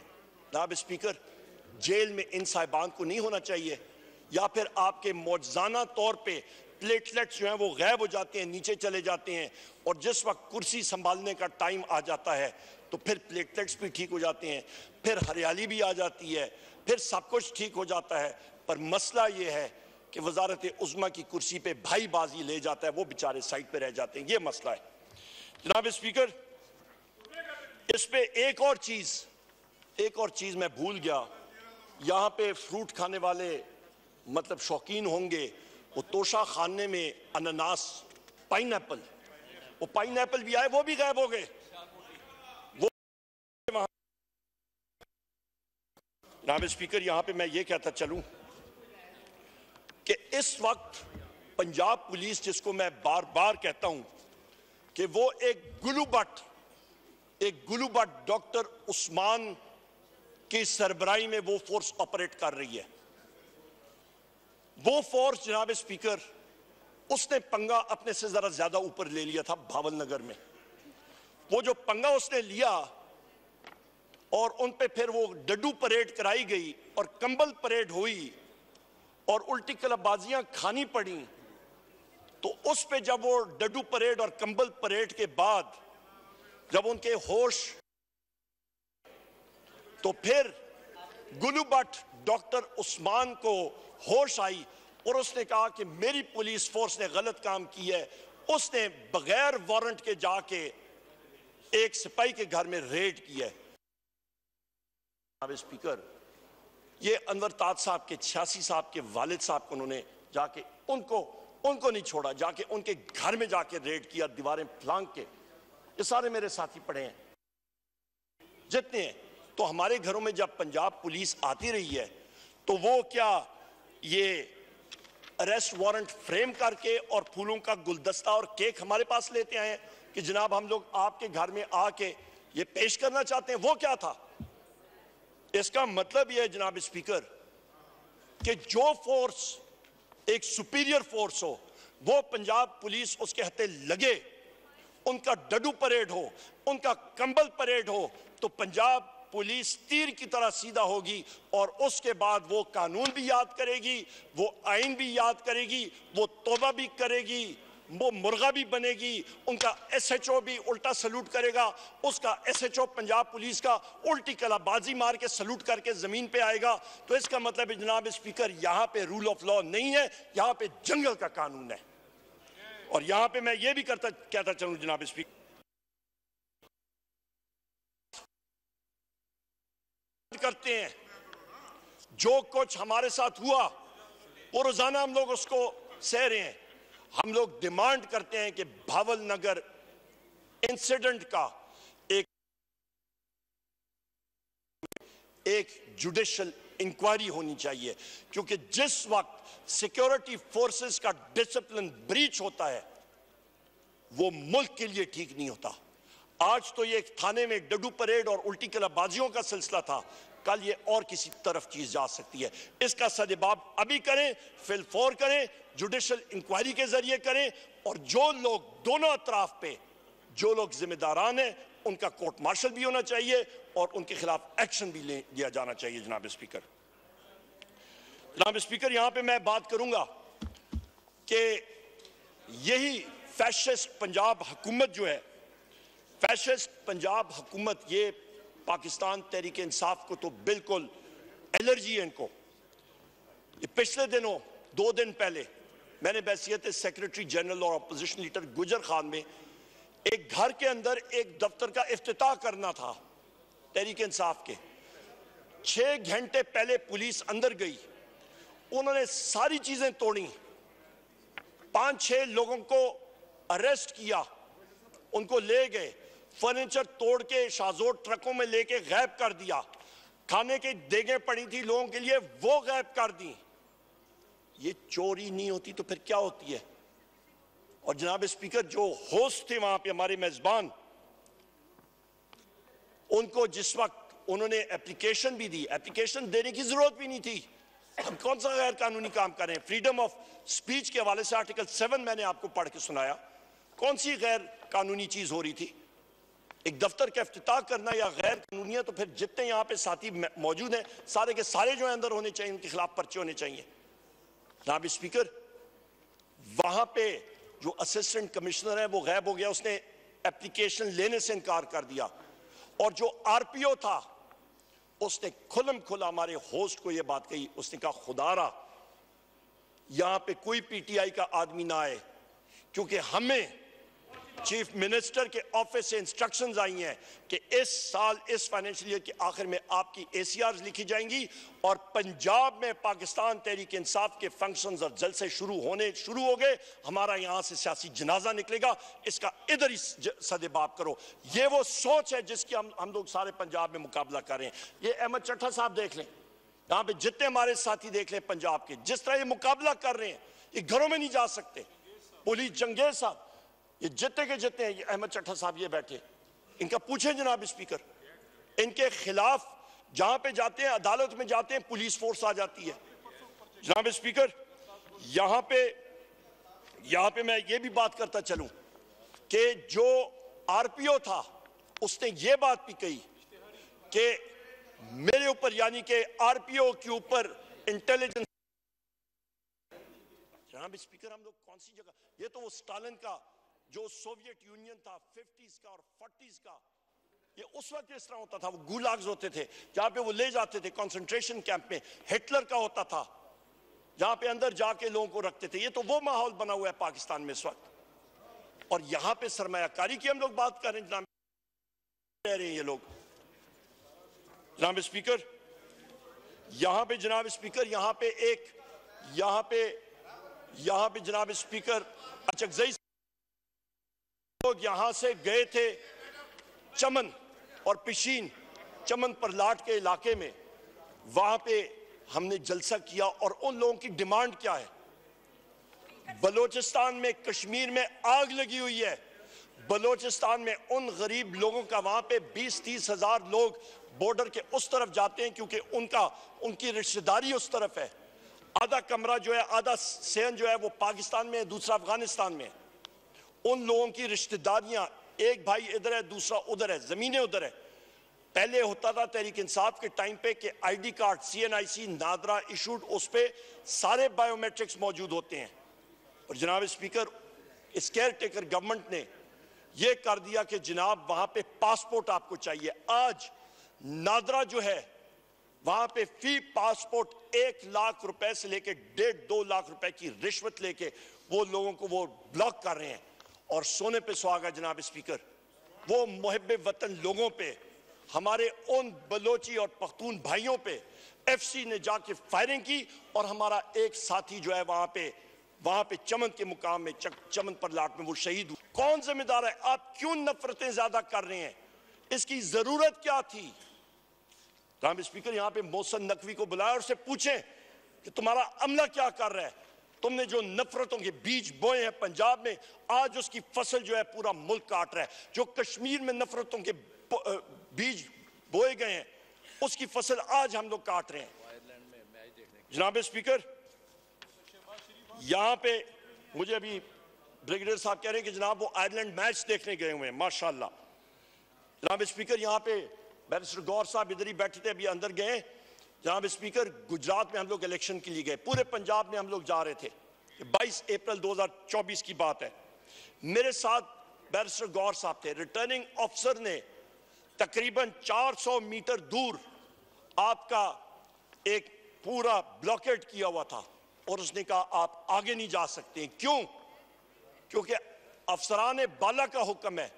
हमने कहा इलेक्शन एक्ट 2017 सेक्शन 92 देख लें, जहां पे वाज़े तौर पे लिखा हुआ है कि एक उम्मीदवार, उसका इलेक्शन एजेंट या और कोई ऑथराइज एजेंट के मौजूदगी में, शैल का लफ्ज़ है, वो जाके वहां पे रिजल्ट की कंपाइलेशन होगी। वो रिजल्ट पंजाब के कंपाइली गैबाना तौर पे जिस तरीके से हुए उसका हमें नहीं मालूम, पर रिजल्ट जिस तरह फॉर्म 47 का जुड़लू फेरा गया वहां पे वो फिर गया। एक जगह में बैरिस्टर गौर साहब अपनी स्पीच में आपको बताएंगे, एक पोलिंग स्टेशन पे गए, वहां पे जो वोट अंदराज थे उससे ज्यादा वोट पहले से पोल हो चुके थे। और वहां पे प्रिजाइडिंग अफसर और इसके स्टाफ से जिस वक्त पूछा गया जनाब स्पीकर, उसने कहा सिविलियन कपड़ों में लोग आए और मार धाड़ करके उन्होंने अपने पोलिंग बॉक्स में वो वोट डाल के वो चले गए। ये वो हालात हैं जनाब स्पीकर। जनाब स्पीकर, मैं ये भी कहता चलूं, हमारे साबिक सदर प्रेसिडेंट अलवी साहब को जिना सेक्रेटेरिएट उस्मान डार साहब के घर में उनका पब्लिक सेक्रेटेरिएट है, एक साबिक सदर को अवाम से मुखातिब करने की इजाजत नहीं दी गई।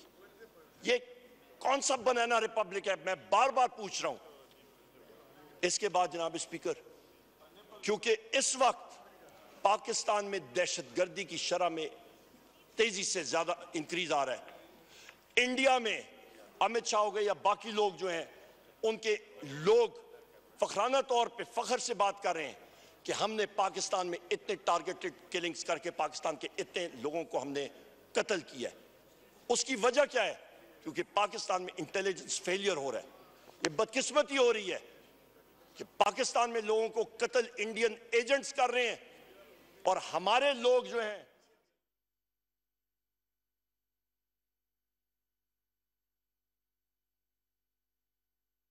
जनाब स्पीकर, अभी मैं आता हूं मईशत पे। मईशत से पहले मैं यहां पे एक चीज कंडेम करना चाहूंगा जनाब स्पीकर, वो है आपके 9 मई 2024 लाहौर में वकला हजरात माल रोड पे डेमोन्स्ट्रेट कर रहे थे और पुलिस ने जिस तरह बेदर्दी से उन पे लाठीचार्ज किया, उनको तशद्दुद का निशाना बनाया, हम लोग उसको कंडेम करते हैं और हम लोग अपने सॉलिडारिटी में अपने वकला भाइयों के साथ खड़े हैं एज अ पार्टी। जनाब स्पीकर, इकोनॉमी पे आते हैं तो बात वही, एक फलती फूलती मईशत, तेजी से बढ़ती हुई मईशत 6% ग्रोथ रेट से बढ़ रही थी। फॉरेन एक्सचेंज रिजर्व्स 17 अरब डॉलर पे पहुंचे हुए थे। मुलाजमतें क्रिएट हो रही थी। फैसलाबाद में आप जाएं, टेक्सटाइल मिलों में आपको शॉर्टेज थी लोगों की, इतनी तेजी से इंडस्ट्री बढ़ रही थी। आपका बिजली की कंजम्पशन या आपकी कंजम्पशन जो है वो 17% शरह से बढ़ रही थी। जनाब स्पीकर, सेहत इंसाफ कार्ड मुयस्सर था, पनाहगाह थे आपके मजदूरों के लिए। आपका इस्लामोफोबिया के खिलाफ वजीर आजम इमरान खान साहब ने अक़वाम मुत्तहिदा पे 15 मार्च को Islamophobia day to combat Islamophobia उन्होंने लॉन्च किया और वहां से अप्रूव कराया। पर बदकिस्मती से ये सब कुछ लंदन प्लान के वजह से तितर बितर हो गया। वो वजीर आजम इमरान खान जिसने जनाब स्पीकर नामूस रसालत की दफा के लिए उन्होंने अक़वाम मुत्तहिदा में एक बार नहीं 2 बार उन्होंने कहा कि आप जिस वक्त कुरान शरीफ की या नबी करीम मोहम्मद सल्लल्लाहु अलैहि वसल्लम की शान में गुस्ताखी करते हैं, आप सिर्फ चंद लोगों के लिए नहीं, पूरी आलम इस्लाम के दिलों पे आप खंजर मारते हैं। और वही स्कैंडिनेवियन कंट्रीज आज अपनी कानून साजी कर रहे हैं, अपने कानून की नजरसानी करने के लिए। वो क्रेडिट किसको जाता है? वो जाता है जनाब स्पीकर वजीर आजम इमरान खान साहब को। मेरे यहाँ पे जुनैद खान इस हाउस के मेंबर है कौमी असेंबली के, ये अभी तुर्की गए थे, फलस्तीन पे कॉन्फ्रेंस थी और इनको फलस्तीनियों ने कहा कि काश आपके वजीर आजम इमरान खान साहब जेल में बाहर होते और वजारत उज़्मा की कुर्सी पे होते।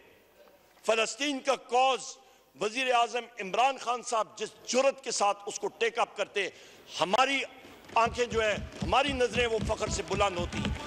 उनको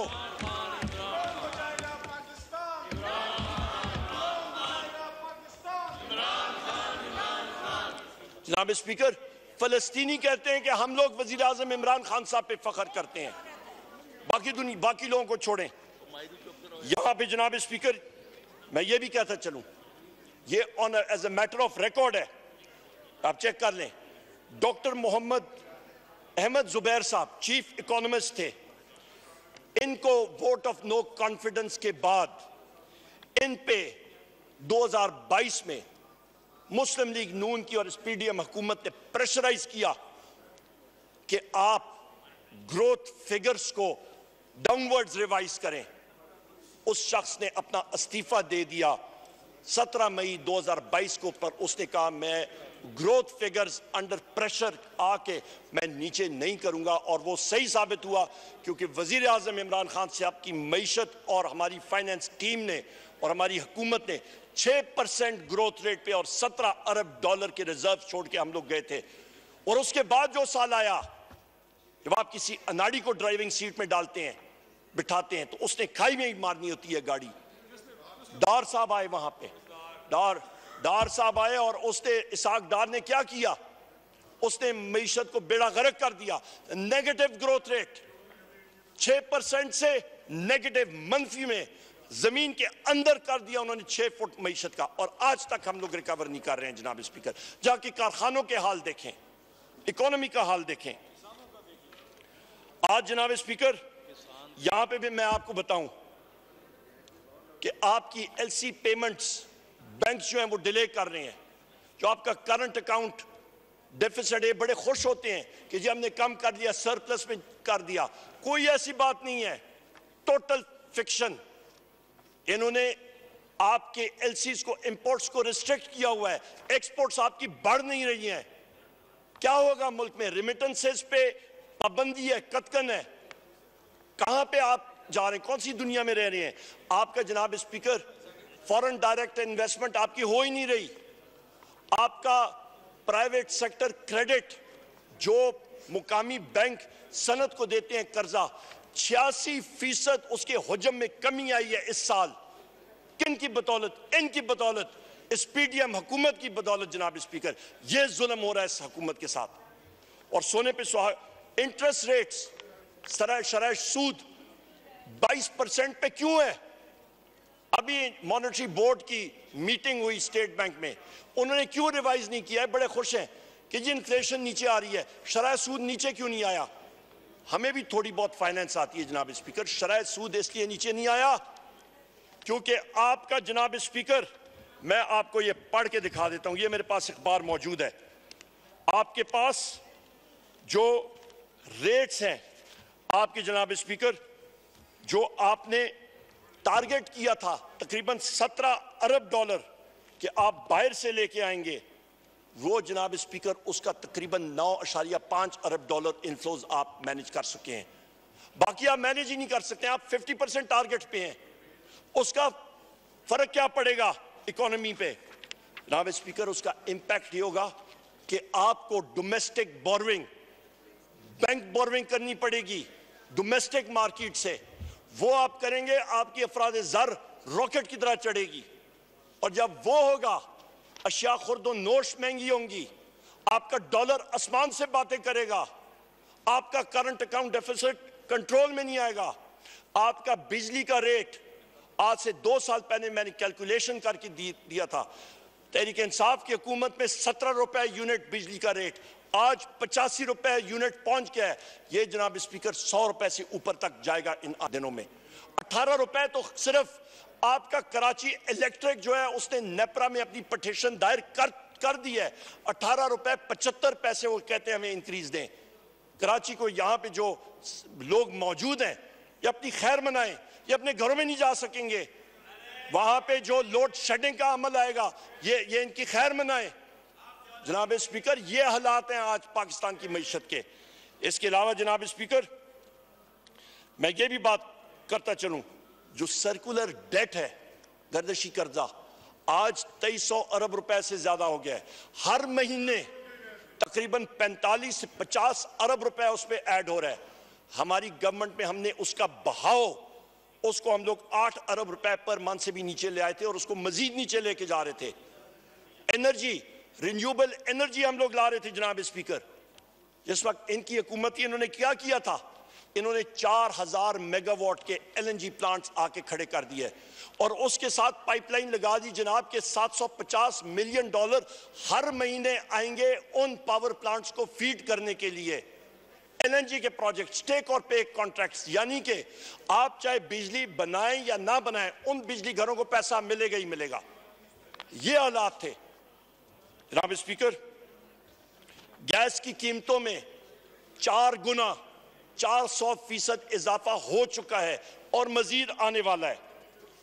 आपके पास अफराद ज़र अशिया खुर्द नोश की 40% से ज्यादा तजावज़ है। जो एक स्टॉक मार्केट में जो पल्स देखी जाती है, नब्ज, वो होती है आपकी इनिशियल पब्लिक ऑफरिंग्स की। कितनी नई कंपनीज वहां पे आ रही हैं? डेड, कोई एक्टिविटी नहीं इनिशियल पब्लिक ऑफरिंग्स की। जनाब स्पीकर, यहां पे SIFC की बात करते हैं। SIFC की जरूरत क्यों बनी? क्योंकि ब्यूरोक्रेट्स और ब्यूरोक्रेसी, नैब जो कि जनरल मुशर्रफ ने वो इदारा बनाया, उसके जरिए लोगों को अंदर किया। ब्यूरोक्रेसी साइन करने के लिए तैयार नहीं थी, लिहाजा उसको कर्टेल करने के लिए या वो कवानीन ठीक करने के लिए क्या किया?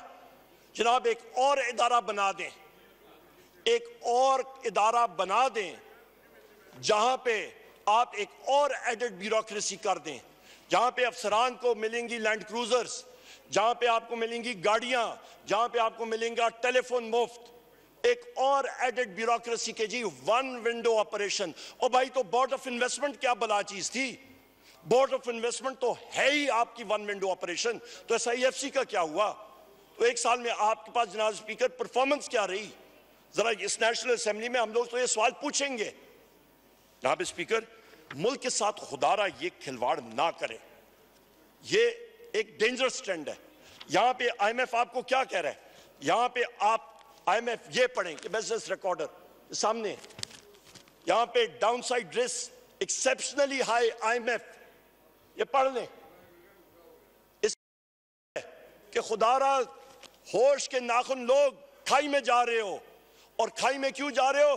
क्योंकि आपका फाइनेंस, आपकी इकोनॉमिक्स, आपका पॉलिटिकल रिस्क आपके कंट्रोल में नहीं है। यहां पे कश्मीर में देखें जनाब स्पीकर क्या हालात बन गए। कश्मीर में एक किस्म की खानागन जंगी शुरू थी, वहां पे 3 दिन खून की होली होती रही है। और इनको कोई, इस फेडरल हुकूमत को 3 अरब रुपए इन्होंने रिलीज करने थे।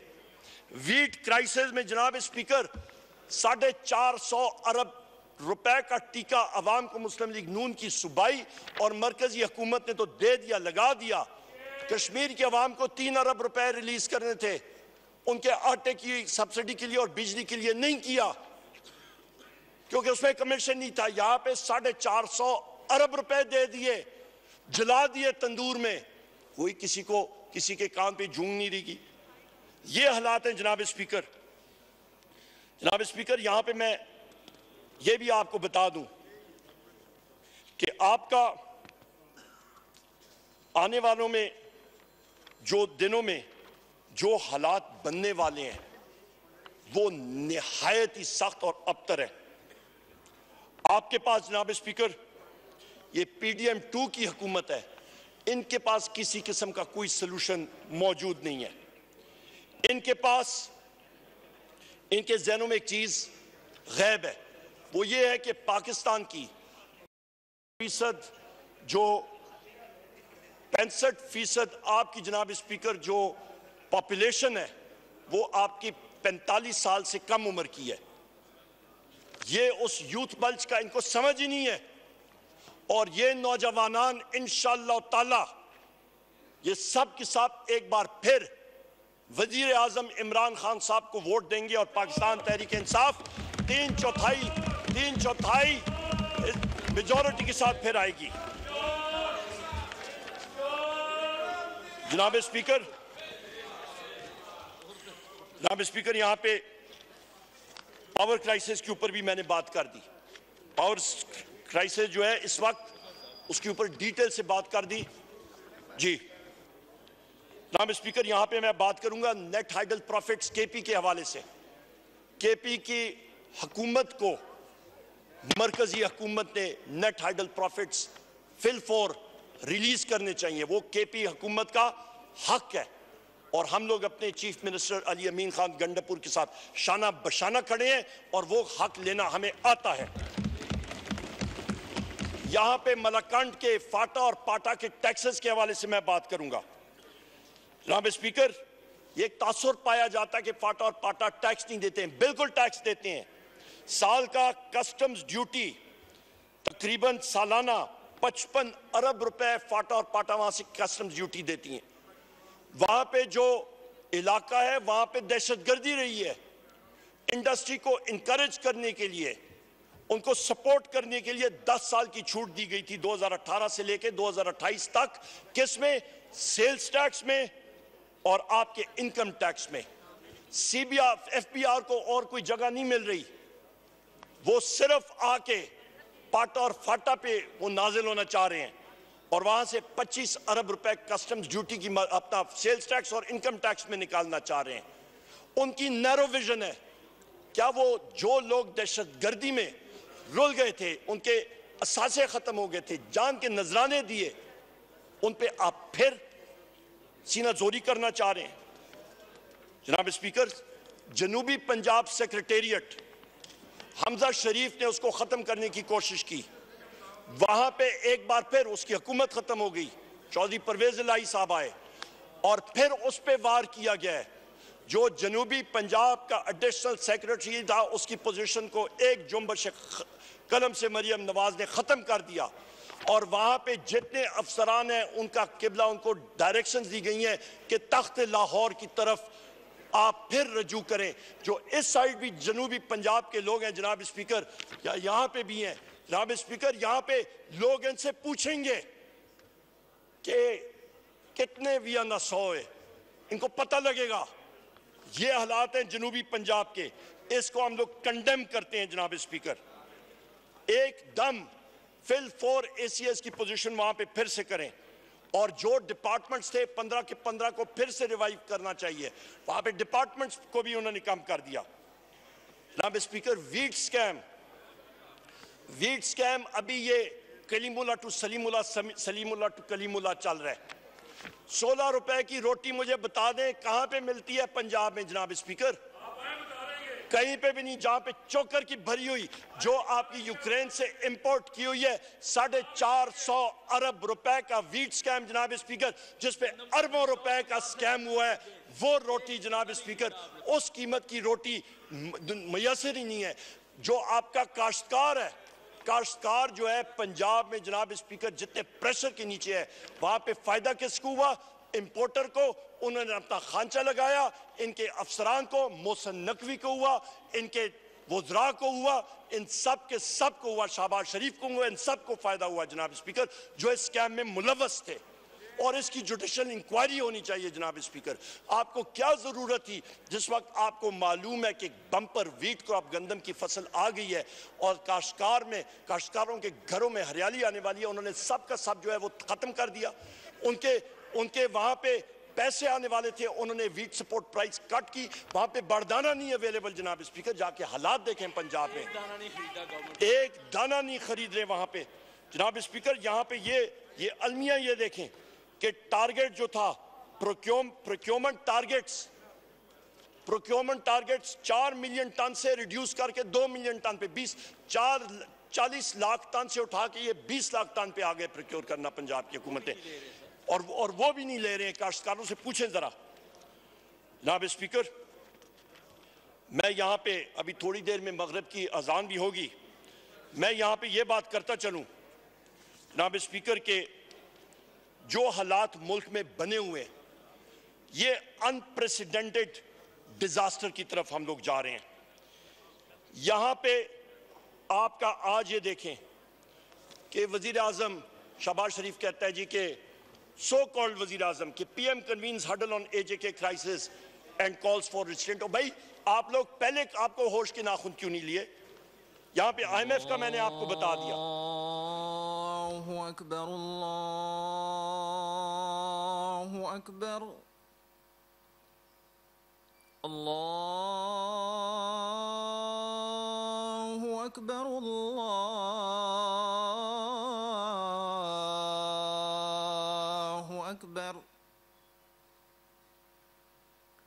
अशहदु अन ला इलाहा इल्लल्लाह,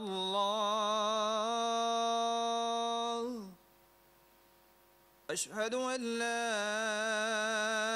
इलाहा इल्लल्लाह,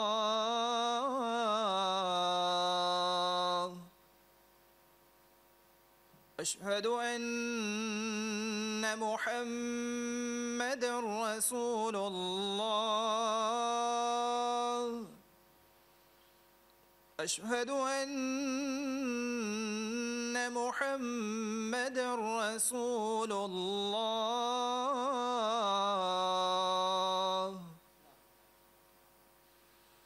हय्य अलस सलाह,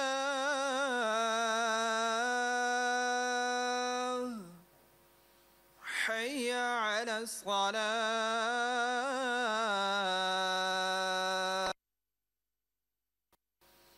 हय्य अलल फलाह,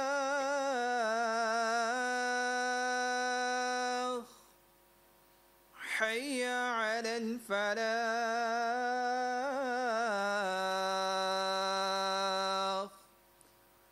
अल्लाहु अकबर, अल्लाहु अकबर, ला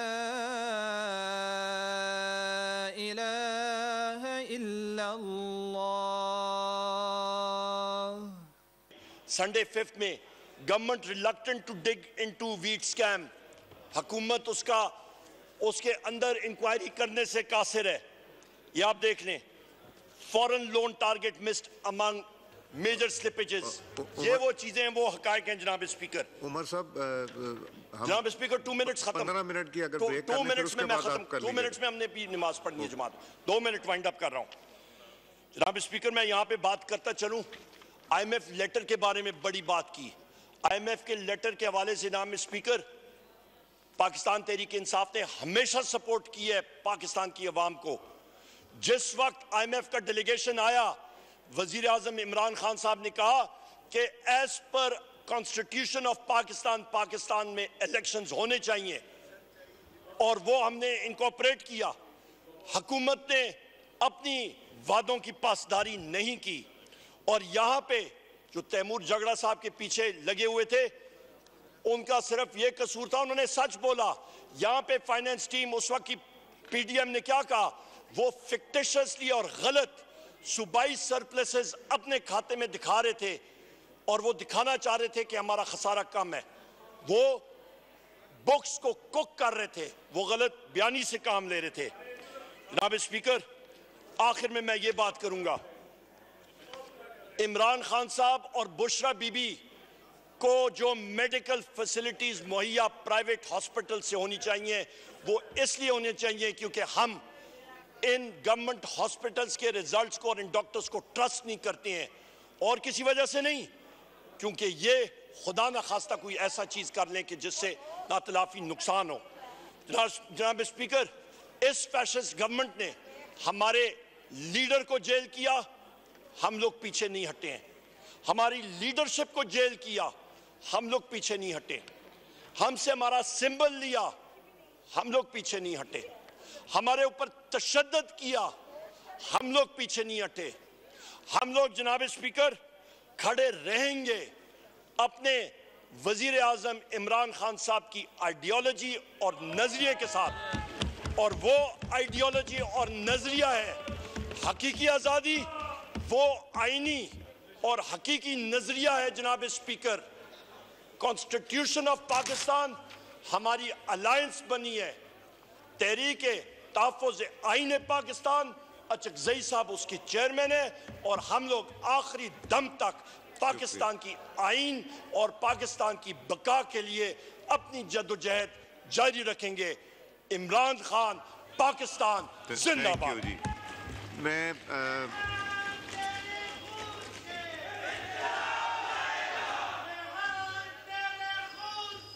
अगर आप ये ले जाएं, इनको बाहर ले जाएं, इधर जो भी है, आपको मैंने पहले वार्न किया था, आपके खिलाफ एक्शन लिया जाएगा।